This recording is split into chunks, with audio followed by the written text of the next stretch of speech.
Ayan, kamusta mga Blessing TV, okay? So, yan, maaaring kayo ay nagtataka at ang nasa screen natin ay Mobile Legends. Ayan, okay. So, just to let you know, ako po ay isang gamer din. Okay, ang pangalan ko po sa Mobile Legends ay Cristianong Gamer. Ang pangalan ko sa Honor of Kings ay Cristianong GMR. Okay, gamer din, in short for gamer, kasi hindi pwedeng abuuin yung pangalan doon kasi maiksi lang yung pwede. Okay, so maaring kayo ay nagtataka, nag-iisip bakit yun nga, Ka-Blessing TV and then mayroong gaming. Okay, lahat po ng pwede natin gawin dito ay gagawin natin dito sa Ka-Blessing TV. May politics, 'di ba? Merong gaming, meron tayong personal na mga vlogs, mga comedy, mga alam mo na yung mga good vibes na mga videos. So lahat ay gagawin natin. So kanina sabi ko ako ay gamer din. Maaring may mga gamer din sa inyo and maaring may mga Christians na tataas ang kilay na but Kristiyano siya, but siya naglalaro ng ganyan. Kasi marami na ako narinig na sinasabi nila ako sa demonyo yan, yung paglalaro ng ganyan sa demonyo. Okay, just to clarify, I'm not encouraging anyone to play. Okay, hindi ko ini-encourage na maglaro kayo ng Mobile Legends, maglaro kayo ng Honor of Kings.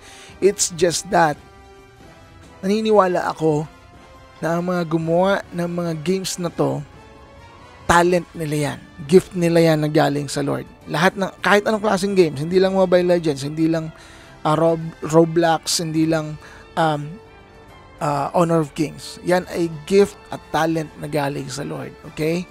And naniniwala ako na yung gift na yan pwede nilang gamitin sa masama at pwede nilang hindi gamitin sa masama. Okay? And right now, kung mapapansin natin, ang world of gaming ay dominated. Yan yung right term. Dominated yan ng maraming influencers na hindi nagiging magandang influensya sa mga kabataan. Okay? Like I said, hindi ko ini-encourage ang sino man na maglaro nito dahil addictive talaga to. Pag hindi mo na control yung sarili mo, I mean, masyado mong nalugmo ka sa paglalaro nito, talagang addictive siya. So you have to control, lahat naman, 'di ba? Lahat ng sobra ay masama. Hindi lang paglalaro. Lahat ng sobra, sabi nga nila, ay masama. Okay. So what I'm trying to say is that sabihin na natin na itong gaming ay nagiging masama dahil dun sa mga naglalaro na maraming nagmumura, maraming na-addict. So, ano yung pwede natin gawin bilang mga Kristiyano? Ahayaan na lang ba natin na itong gaming world ay makontrol nitong mga influencer na walang magandang influensya? Yun yung aking passion, yun yung aking burden. Bakit ako naglaro? Okay, so meron akong pwedeng gawin to influence sa mga kabataan na okay, pwede kayo maglaro, pero pwede kayo maglaro na di nagmumura. Pwede kayong maglaro na hindi na-addict sa paglalaro, kagaya ng ginagawa ko. And pwede kayong maglaro na gamitin niyo yung laro para sa ikag-glorify ni Lord. And that is what I'm doing. Same thing, sasabihin nila na, hindi, kung yan, sa devil yan, madumi yan, masama yan. Sa politics, ganun din. Sabi nila, ang politics ay madumi, ang politics ay masama, mga kurap, ang mga nakopo. So, dapat hindi na pumasok ang Kristiyano sa politics. So ano na lang gagawin natin? Hahayaan na lang natin ang kaaway na i-dominate yung lahat ng ito. Wala na tayong magagawa Bakit? Kasi nag-i-evolve 'Di ba? I mean, kahit anong pilit nating pigilan, nagbabago ang panahon. Nung unang panahon, ng mga sinasakyan ng mga tao ay mga kalesa, mga kabayo, 'di ba? Kung ano-ano, wala pa yung ngayon may mga lumilipad na, 'di ba? Kung ano-ano na naiimbento ng tao, wala tayong magagawa para pigilan yan. Noong unang panahon, walang cellphone. Ngayon may cellphone na. Ngayon may gaming na. So we have to adapt. Hindi tayo mag-a-adapt na tayo ay a-agree doon sa world. Kung hindi, kailangan nating mag-adapt bilang mga Kristiyano dahil kung hindi tayo mag-a-adapt, wala. Ang kaaway ay sabi nga magtatagumpay dahil tayo walang ginawa. So what I'm trying to do is that trying to reach out yung mga gamer, which is ang dami ng gamers ngayon, hindi natin sila ma-reach out for saying na masama ang maglaro o kayo maglaro sa demonyo yan. Hindi natin sila ma-reach out ng ganon. We have to understand their world. Kailangan nating maintindihan kung paano nag-work ang gaming world. Wala tayong magagawa. Kailangan nating maintindihan yon. Kailangan nating gawin yung part natin bilang mga Kristiyano. Same thing with Jesus, di ba? Si Jesus, bumaba siya galing sa langit. Nandun na siya sa langit, holy. Bumaba sa lupa. Can you imagine na isang magulong mundo? Bumaba siya, nakiupo doon sa mga makasalanan. At yung mga Pariseo at mga Skriba galit na galit dahil si Jesus kanyan. Nakikiupo yan sa mga masasama. Kung hindi si Jesus nakiupo doon kay Zacchaeus, hindi ma-reach out, hindi ma-save yung family ng Zacchaeus. We ought to be the salt and light of the world. Bilang mga Kristiyano, sabi sa salita ng Diyos, dapat tayo maging ilaw na sa libutan. Paano ka magiging ilaw kung ikaw ay nasa liwanag na? Paano ka magiging ilaw? I believe nagigets niyo yung point. I don't have to defend what I'm doing, but like I said, what I'm trying to say is that this is my way of trying to reach out yung mga gamers as much as possible, yung mga kaya kong i-reach out. Maraming Kristiyano, maraming kabataan na Kristiyano naglalaro na ng Mobile Legends, naglalaro ng Honor of Kings. And if we will not do anything about it, except dun sa pagpipigil natin sa kanila, huwag kayong maglaro, masama yan, sa demonyo yan, it will not work. So there should be someone.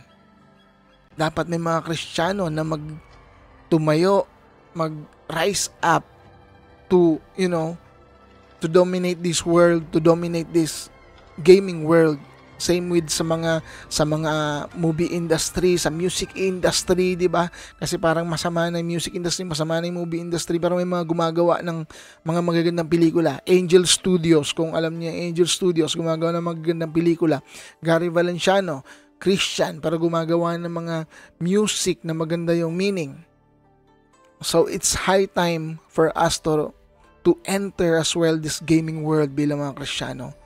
May responsibility tayo, and that is part. Maybe hindi mo to calling, then yeah, that's okay. Hindi ka marunong maglaro, that's okay. Pray for them, pray for all the gamers, makakatulong yon. Pero kung lagi lang natin silang i-chapwera na parang hindi, masasama yan, masama yung naglalaro, masama yung games na yan, and then hahayaan natin yung mga influencer na mga palamuran na influencer, mga influencer nagpo-promote ng mga kung ano-anong mga sugal, laro. Alam mo yun, yung lifestyle nila hindi maganda, yung wala mangyayari. Lalong yung mga gamers na to ay lalong magugumon. Yung sinasabi natin na kinatatakutan natin, yung sinasabi natin sa kanila, mangyayari talaga yun dahil wala tayong ginagawa. So yeah, ako po ay isang gamer. And as long na walang gumagawa, alam ko may ilang gamers na rin, ng mga Christian gamers. And that's good. And as long na, alam mo yun, namamayagpag yung mga influencer na hindi maganda ang ginagawa o pinapakita mga influence sa mga kabataan, sa mga naglalaro ng Mobile Legends, I will not stop until, di ba, kahit isa man lang na gamer ay maimpluwensyahan ko na mapalapit ko kay Kristo. That's what I'm doing. Like I said,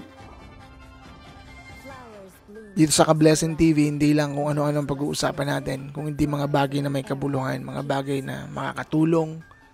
And one of them is that yun nga, in gaming, we have to reach out yung mga naglalaro.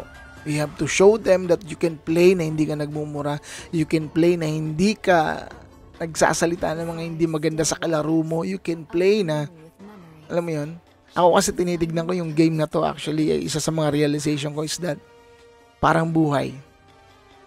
Talagang sa buhay natin, marami kang may encounter na minsan ng mga monsters, na mga sitwasyon, and you have to fight them. You have to, overcome them. Same thing din sa paglalaro. Kailangan mo manalo. Hindi sa lahat ng pagkakataon na nanalo ka. Hindi sa lahat ng panahon ay magaling ka. You have to improve. Tuloy-tuloy lang. tuloy-tuloy lang. Same thing sa buhay natin. Natatalo, nananalo, pero we have to improve. We have to do something about it. And I believe, naniniwala ako na, and I pray na ano man ang ginagawa ko ay maging blessing. Sabi ko, ka-Blessing TV, maging blessing sa mga kabataan, maging blessing sa ilang mga naglalaro ng Mobile Legends, ng Honor of Kings at ng iba pang games. That makita nila na isa akong good influencer at hindi bad influencer. Thank you so much mga ka-Blessing, and next time na ako maglalaro, masyado na mahaba. But anyways, inintroduce ko lang. You can add me sa Mobile Legends, you can add me sa Honor of Kings, pwede tayo maglaro minsan. Yeah, that's all.